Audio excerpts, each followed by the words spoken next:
Bonjour, je suis Mathieu Despnous, je suis l'auteur du jeu Contrario, je suis fondateur de Cocktail Games qui s'est créé en 2001. Au départ, c'était une entreprise qui faisait de l'animation de séminaires d'entreprise et j'avais besoin de jeux pour organiser des challenges en équipe, et avec mes amis Odé Lomer et Roberto Fraga, on écumait les salons pour présenter des jeux aux éditeurs. Et puis ce qui s'est passé, c'est qu'on avait un jeu dans le lot qui s'appelait Contrario.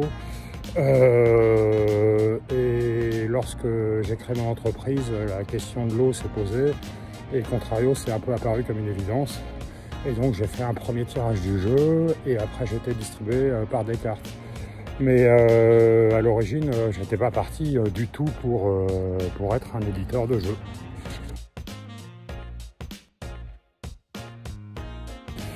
Ah oui, alors je voulais montrer ma demeure en fait, donc attends, il faut que je vous montre comme ça. Voilà, voilà, c'est une demeure qui fait 63 500 m², il y a un petit parc de 800 hectares, il y a 155 statues, 55 fontaines. Plus sérieusement, j'habite juste à côté du parc, voilà, et c'est fermé pour mon plus grand malheur. Ce qui est bien dommage parce que j'adore le matin, quand le jour se pointe, en fait, aller sur l'esplanade du château et regarder les deux bassins et la perspective du Grand Canal. C'est quelque chose d'absolument magnifique.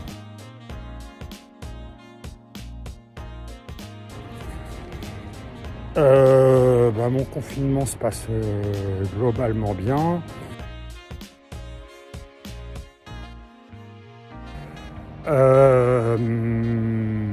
Je joue à Top 10 et Happy City sur Tabletop Simulator avec mon équipe. Je trouve que c'est un outil formidable. Voilà, et ça permet de tester des jeux en fait de manière assez simple. Et moi qui suis nul en informatique, ça marche quand même assez bien. Et je fais un peu d'Unanimo et Contrario avec des amis en fait qui sont pas du tout dans le secteur du jeu, et ça fait du bien aussi en visio.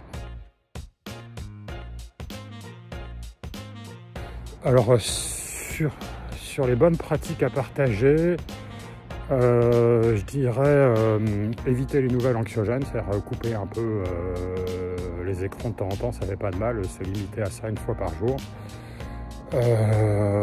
Voilà, se vider la tête aussi, il y a plein de moyens de le faire, comme le sport, la cuisine, la lecture. Et peut-être enfin essayer de faire des choses qu'on n'a jamais fait. J'ai essayé de faire des maquis, ça n'a pas été une grande réussite. Mais ça m'a changé les idées.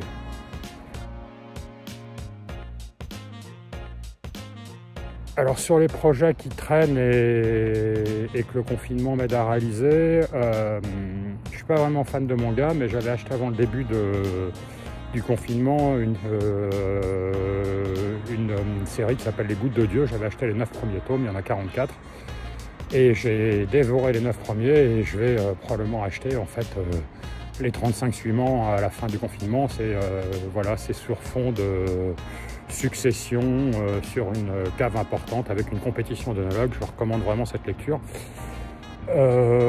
Et puis je fais un peu de rangement chez moi aussi en fait, et c'est pas du tout un luxe. Alors les joueurs, je pense que c'est déjà une chance d'être un joueur dans la période actuelle, parce que bon, le jeu de société c'est une fiction en fait, et ça permet de sortir de son quotidien, et je trouve qu'on est plus actif en bougeant des pions qu'en regardant une série sur Netflix, même si les déplacements de pions. Et au-delà de ça, il y a en fait un peu une projection thématique dans le jeu de société, enfin ça fait vraiment beaucoup de bien.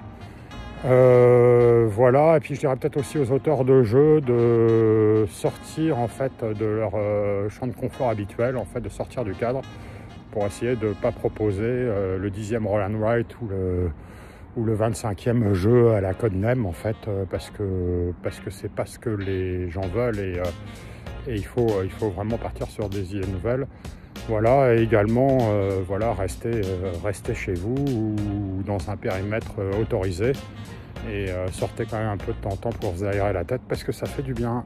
À bientôt. Oh, you make me feel